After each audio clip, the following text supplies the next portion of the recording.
Დაბრუნდით პირდაპირ ეთერში გადაცემის ბოლო სტუმართან ერთად პროფესორი ტარიელ ფუტკარაძე იმყოფება ჩვენთან სტუდიაში. მოგესალმებით ბატონო ტარიელ. გელამშვიდობისა. მადლობას მოგახსენებთ ჩვენთან მობრძანებით. მოგესალმებით.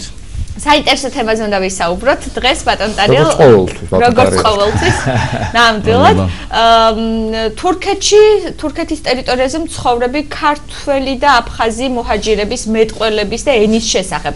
ბატონ ტარიელ, მე მინდა პირველ რიგში შეგეკითხოთ, თქვენ ხშირად გიწევთ თურქეთის ტერიტორიაზე სუსტად აი ამ ადგილას ჩასვლა, იქ ყოფნა, უშუალოდ გაქვთ ურთიერთობა იქ მცხოვრებ ქართველ და აფხაზ მუჰაჯირებთან და ვთქვათ კარგად იცით მათი ენაც, კულტურაც და ასე შემდეგ. შესწავლილი გაქვთ და ეს თქვენი კვლევის ერთ-ერთი საგანია. რა მდგომარეობა, რო გითხრათ ახლა ამ კუთხით?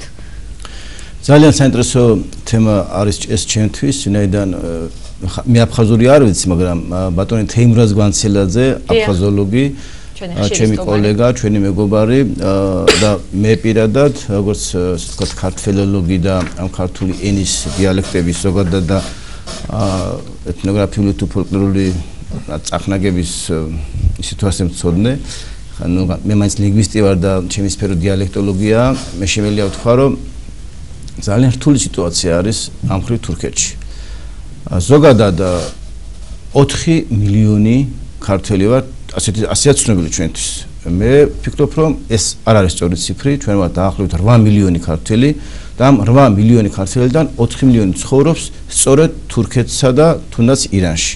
ანუ ქართველების ნაწილი დღეს ვინ საქართველოშია, თქვათ, მე მგონი 3 მილიონზე მეტი არ იქნება, 1 მილიონი არის დასავლეთ ევროპაში, თქვათ, რუსეთში და ასე შემდეგ და მინიმუმ 3 მილიონი, აი სულ ცოტა 3 მილიონი ეთნიკური ქართველი და ასევე აფხაზიც ცხოვრობს თურქეთში.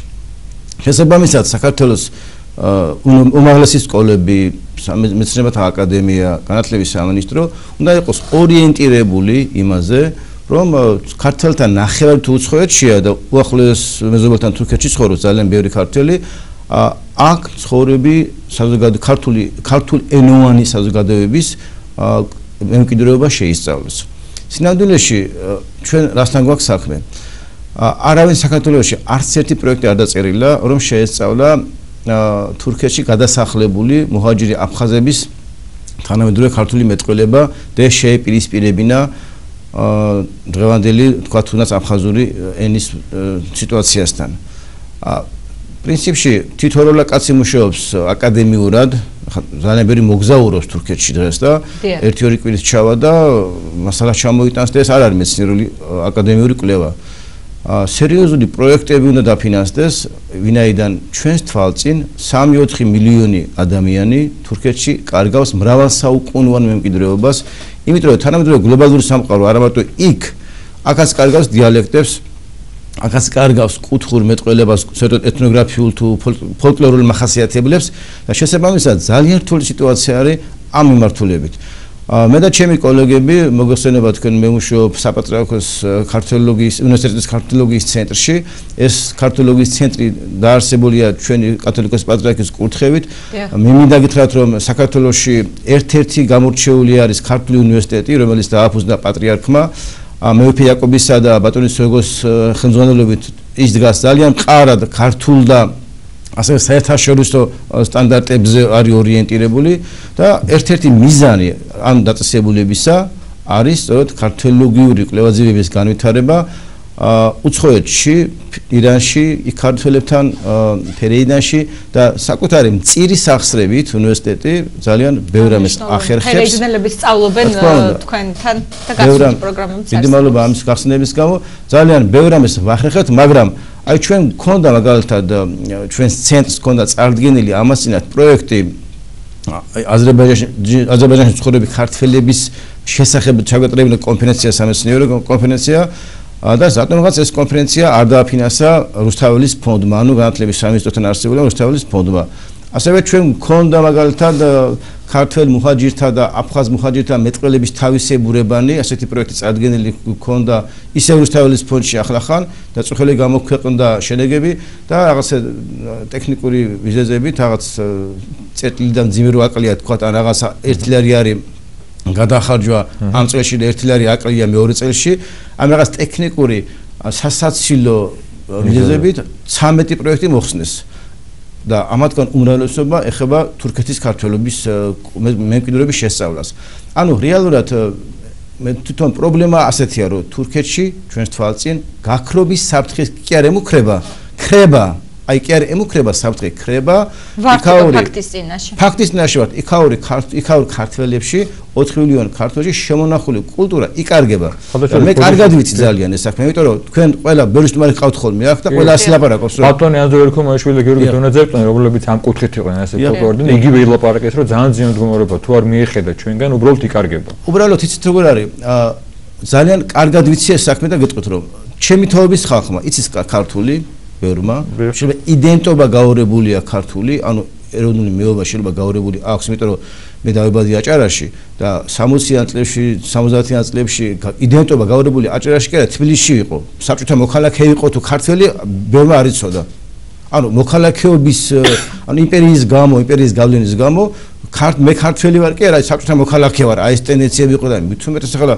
კუთხეებში და მით უმეტეს თურქეთში იდენტობა შეიძლება ზოგს გაურებული ჰქონდეს ანუ მეუბნება იმიტომ მოქალაქეა თურქეთის ეთნიკური ფესვებით ქართველია ქართული კულტურის წიაღთან ვეღარ იღებს საზრდოს შესაბამისად ადამიანში რაღაც გაურებულია მაგრამ უმრავლესობის მეტყველება არის ქართული ძალიან ბევრი ქართული ლექსიკაა შემონახული მათ მეტყველებაში ძალიან ბევრი წესჩვეულებები ეს ჩემს თაობაში აი ჩემი შვილების თაობამ ცოტა მეტი პრობლემებია მაგრამ აი უფრო პატარები უკვე ქართული აღარ იციან რეალურად 20 წელიწადში მე გეუბნებით რომ თუ ну არაფერი არ შეიძლება იმიტომ რომ 20 წელიწადში მე ზუსტად გეტყვით აი ფორმულას რომ ან თურქული სალიტერატურო ენა წალეკავს იქაურ ქართულ მემკვიდრეობას კუთხურს დიალექტურს ეთნოგრაფიულს ან თვითონ ქართული სალიტერატურო ენა თუ შევიდა მაინც ქართული სალიტერატურო ენა მაინც გააქრობს იმ დიალექტურ თავისებურებებს დღეს სალიტერატურო ენა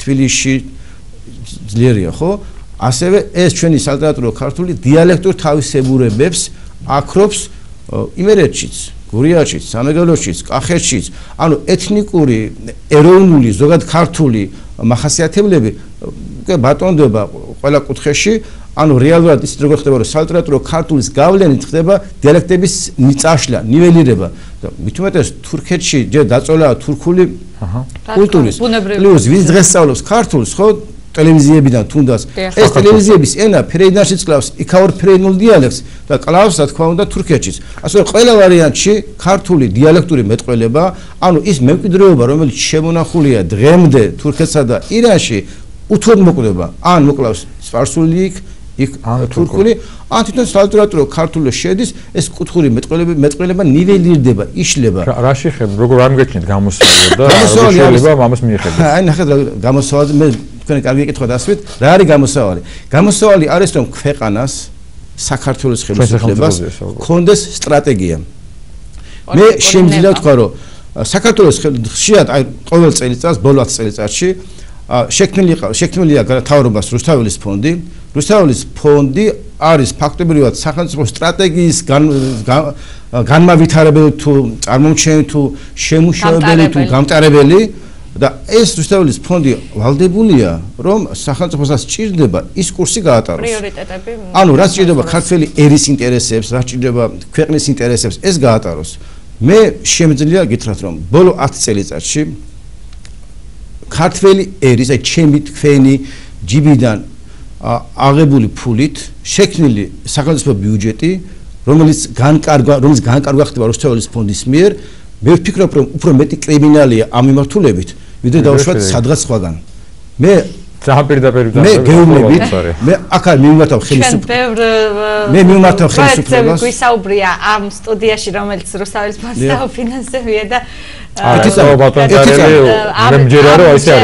მე დავასრულებ ჩემს პოზიციას ერთ-ორ კარგ პროექტს დააფინანსებენ მე არ მაქვს საუბარი არ შევეხები პერსონებს და მე თუ მაცლით დავამთავრებ ჩემს პოზიციას ჩვენ გვაქვს ეგეთი შემთხვევა 10 წლიანი გამოცდილებით გელაპარაკებით 10 წლიანი რომ ერთ-ორ კარგ პროექტს დააფინანსებენ მიუტანენ პრემიერ-მინისტრს ან პრეზიდენტს ვინც იყო ან ვინც იქნება ან ვინც ხვალ იქნება და 1-2 ამ კარგი პროექტის ფონზე ისეთი რაღაცები ფინანსდება რომ მე გეუბნებით რომ აი მე ვითხოვ თქვენი ღია ეთერით, პირდაპირ ეთერია და ნუ გეწყინება თქვენ რომ ამ ეთერს გამოვიყრემი ამისათვის, მიმართავ ხელისუფლებას გამოიძიოს ბოლო 10 წელიწადში ის რაც ხდებოდა რუსთაველის ფონდში. მე დარწმუნებული ვარ, რომ ჩვენ აღმოვაჩინეთ ძალიან სერიოზულ კორუფციულ სქემებს და დანაშაულებს, კრიმინალს აღმოვაჩინეთ ჩვენ.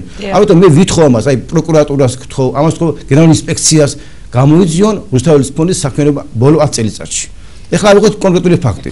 გუშინდან გამოქვეყნებულ მასალებში დაფინანსდა ანუ დაახლოებით 1.200.000 მილიონი გამოიყო გუშინ, მილიონი გაიწერა რაღაც პროექტებზე და დავასახელებ ორ პროექტს. არ დაფინანსდა პროექტი ასეთი ტაო მულტიდისციპლინარული კვლევები, რომელიც წარმოადგენდა ჩუბინაშვილის სახელობის ქართული ხელოვნებისა და ისტორიის და ძეგლდაწვის ეროვნულმა ცენტრმა, ეს არის ტაოს მრავალწახნაგოვანი კვლევა. ეს არის ძალიან კარგი პროექტი, იქნებოდა ეჭვიან მეპარება.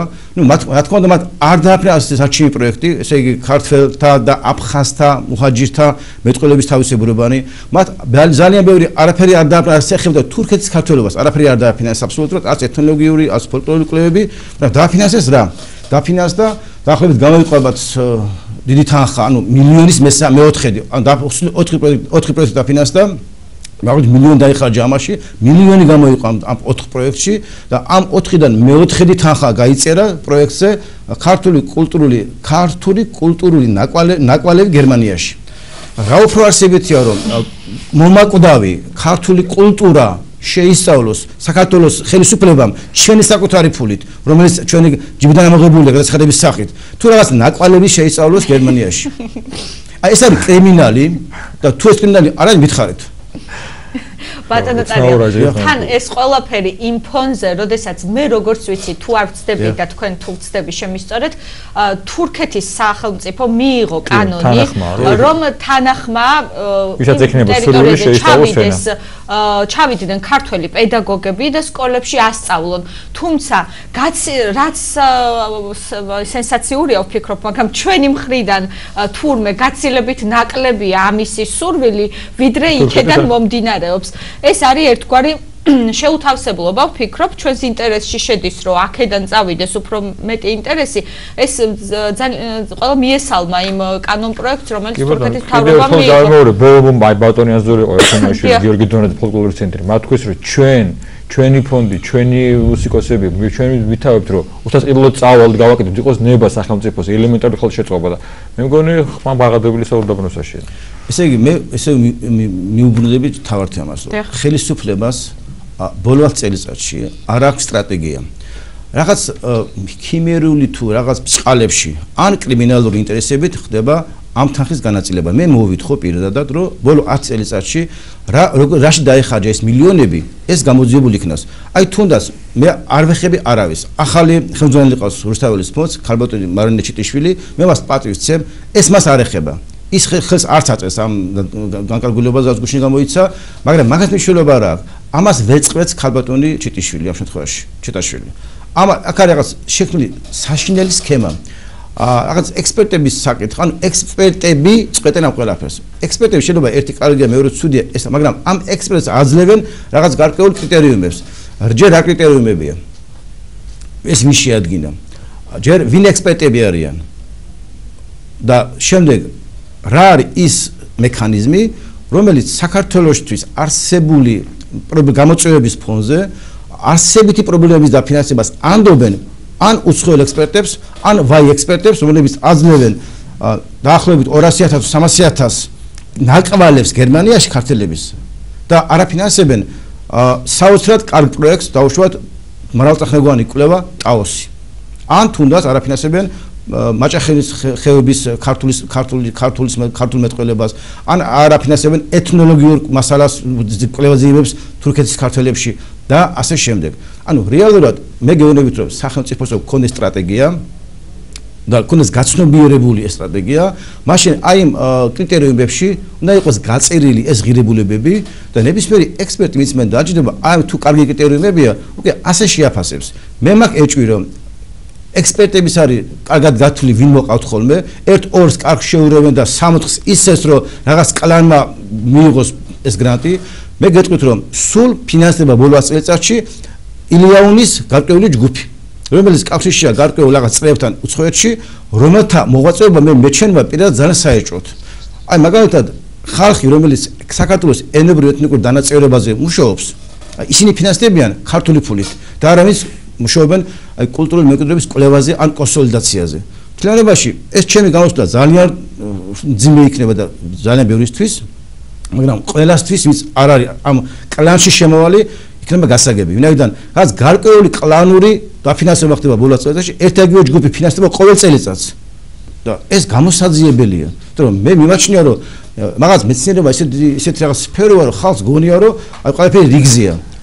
არა, ამოსავალი დებულებები, ამოსავალი წანამზღარები ღირებულებების კონტექსტით არის ძალიან გადასახალისებელი ან გადასაშინჯი, ნედან გასაკეთებელია ანალიზი რა და რატომ ფინანსდება.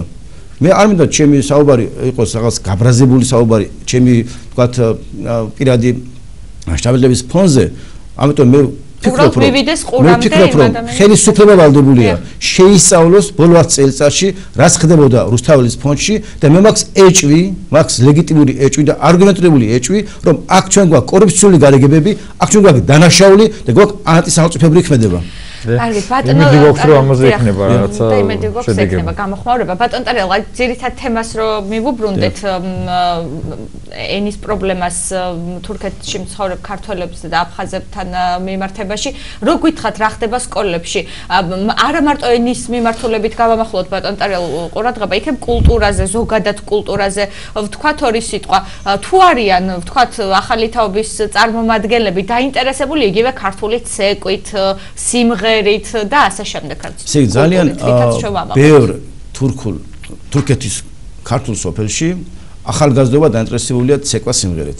ამ იდენტობის ერთ-ერთი მარკერი იქ არის და უფრო იოლად გასააზრებელი და აღსაქმელი არის ცეკვა, სიმღერა და საჭმელი. კერძები ქართული. აი ამ მიმართულებით კერძების პრობლემა შეიძლება უკვე დგება, მაგრამ ცეკვა და სიმღერა ამ ხრივ ეს იდენტობის როგორც ნიშანი ძალიან კარგად არის შემონახული და ძალიან ბევრმა მეტყველება ქართული არ იცის, მაგრამ კარგად იცის ცეკვა. ეს სიმღერასაც სწავლობს. რეალურად თურქეთის ხელისუფლება დღეს ერთი წყალობით აღარ არის ისეთ სიტუაციაში, რომ აი ყოველგვარ ქართულს კდალავდა ადრე თურქეთის რუსეთის ვარესი იყო თურქეთის ძველი ხელისუფლება, დღეს უფრო ამ ხრივ კარგი სიტუაცია არის. მაგრამ ცეკვა ეს არის კი ბატონო კოლორიტია, კი ბატონო არის იდენტობის ნიშანი, მაგრამ მაინც აზროვნება მთავარი, ენოვანი ენაზე აზროვნება მთავარი. ამიტომ მე ვფიქრობ, რომ ის თავარი საფრთხე, რომელიც დღეს არსებობს თურქეთში, არის ქართული ენის გაქრობის საფრთხე და ამ ხრივ შესამოშებელია სტრატეგია როგორც ჩვენი ქვეყნის მიერ, ასევე თურქეთის თავრობის მიერ. თურქები ახლა იძლევიან საშუალებას, რომ ცენტრები გაიხსნას საშუალებას. სკოლაში თქვა თუ გამოჩნდება 10 თუ 20 ადამიანი, უკვე ორ სოფელში გაიხსნა ქართული სკოლა, ანუ ქართული ენოვანი კლასი გაჩნდა ორ სოფელში და ძალიან ცოტა მთელი თურქეთის მასშტაბით და ახლა კონსულტაციები აუცილებელია თურქეთის ხელისუფლებასთან, ჩვენი მთავრობის. იცით ხანახან მგონია რომ ეს საქართველოსთვის აქტუალური პრობლემები რაღაც საერთოდ გამოკიდებულია და აი ეს ხელისუფლება რომელიც იცვლებიან ხელისუფლებები, მათ ინტერესები საერთოდ სხვა არის. ჩენაჩნოს კამი, გამყარონ თაიმათი პოლიტიკური რაღაცა კარიერა საბოლოო ჯამში მაინც კარგავენ ამ კარიერას, იმიტომ რომ თუ ის ვინც სახელმწიფო ინტერესებს და ქართულ ინტერესებს არ მიყვება და არ შეხედავს და მათ არ იქნება თავი ორიენტირი ხელისუფლება კი არა სახელმწიფო, ანუ ისინი მათი ორიენტირია სკამი და არა სახელმწიფოსთვის პრობლემატური თემები. ამის ასე არ იქნება ჩვენ კულტურას მანამდე საფრთხეები ემუქრება და ემუქრება. მე მიმაჩნია რომ ჩვენ დღეს უფრო ნაკლებად ზრუნავთ იქაურ ქართველებზე ჩადიან აი ექსკურსიებია თურქეთში. ექსკურსიები თურქეთში და არა პრობლემური საკითხების გულთან მიტანილი კვლევა ან დაფინანსება ან მოგვარება. აი სამწუხაროდ ხელისუფლებები პოლიტიკური სპექტრი აი ბოლო 10 წელიწადში მე მინდა ამ თემას ვილაპარაკო, არანაირი გულიანი დამოკიდებულება არ არის ამ საქმესთან დაკავშირებით. საერთოდ მეცნიერების დონეზე რჩება ეს ყველაფერი, მაგრამ ჩვენ გვაქვს რაღაც რესურსები მწირე ხელფასით ამდენს ვერ გააკეთებ. ნამდვილად რაღაცა ყოფს 300,000 ლარს, 200,000 ლარს გერმანიაში რაღაც ნაკვალევზე. სამუდოს ინგრევა ტაოში ძეგლები, თურქეთის ქართულობაში ქართული კვდება და რეალურად თურქეთის ხელისუფლება რომ გაძლევს ამ შანსს, მე არ ვიცი ხო რა მოხდება. შეიძლება თურქეთში გაიმარჯვოს ისეთმა პოლიტიკურმა ძალამ, რომ ეს დაკეთოს ყველაფერი, ჩაკეთოს ყველაფერი. ისლამისტური ტენდენციები ძალიან ძლიერია, ხო? ახლა მე არ მინდა არის რელიგიური ღირსება შევლახო, მაგრამ ყველას თავის საქმე აქვს, მაგრამ ჩვენ გვაქვს ღიაკარი ამ წუთში და გაიხსნა, როგორ შეიძლება რომ 4 მილიონი ქართველია თურქეთში და მილიონი გამოყო ქართველების ფონდი, რუსთაველის ფონდის სახელით და ერთი პროექტი არ დააფინანსო თურქეთში ქართველების ენობრივი კულტურული მემკვიდრეობის შესასწავლად და დააფინანსო რაღაც სხვა თუნდაც რაღაც ნაკვალევი. რეალურად ეს არის პრობლემა და ეს არ არის პრობლემა არც ჩემი, არც თქვენი ტელევიზიის, არც თავშევად ჩემი უნივერსიტეტის, ეს არის პრობლემა ხელისუფლების, ეს არის პრობლემა ქვეყნის, რომ აი ესეთი ღარიბ ქვეყანაში მილიონი გამოიყოფა და არც ერთი კაპიკი არ არის გათვალისწინებული 4 მილიონი ქართველის კულტურული მემკვიდრეობის შესასწავლად და თუ ეს კრიმინალი არ არის და ეს ნორმა შეიძლება ვიღაცამ კარგად გამართა პროექტი და მაგრამ რეალურად რაში იხარჯება ეს ფული? ამიტომ მე ვთხოვ რუსთაველის ფონდის ახალ ხელმძღვანელს ქალბატონ მარინ ჩიტეშვილს, რომ კრიტერიუმები გადასინჯონ და გასთავარია ის ექსპერტები, რომელთაც ესეთი კრიმინალი ანუ არ არის კრიმინალი, კორუფცია არ არის, არა მაქვს ვთქვათ არგუმენტაცია ავტორში, ეს კორუფცია რაღაც შეუსაბამობა ხო არია რა? ეს გამოიზიონდა რა თქმა უნდა ეს კარგად გაანალიზონ და ასე შეარჩიონ ექსპერტები, ასე შეარჩიონ კრიტერიუმები. თავარი მაინც კრიტერიუმები მგონია. კრიტერიუმი, ექსპერტი, ეს ერთ ურთიერთკავშირშია და საბოლოო ჯამში აი ამ არსებულ სისტემით ეწყობა ხელი გარკვეულ კლანს, რომელიც ჩვენს სახელმწიფოს ფულს სისულელეში ფლანგავს. და ეს არ უნდა გაგრძელდეს. ამის გაგრძელებას აღარ შეიძლება როლოთ რა. სირცხვილია. მე დავიტოვოთ რომ რაღაცნაირად გამოსწორდება და თავად პრობლემას მიეხება, რადგან საუბრობთ, ეს არის თურქეთში მცხოვრები ჩვენი ძირძველი ქართველები. 4 მილიონი კაცია ხო? მინიმუმ 2 მილიონი საუბრობს ქართულად. მინიმუმ 2 მილიონი. ჩვენ ქონდა პროექტი, რომ არავის არ გაუკეთებია აქამდე, რომ არავინ არ არის საქართველოში აფხაზური ენის სისტემის მცოდნე, როგორც თემროზ განცელაძეა. ეს კაცი ჩავთვით პროექტში. ძალიან კარგი ახალგაზრდა კაცი ჩავთვით რუსკაცონდა გიორგი კრავეიშვილი, რომ აი ეს ფოლკლორის კონტექსტში ემუშავა.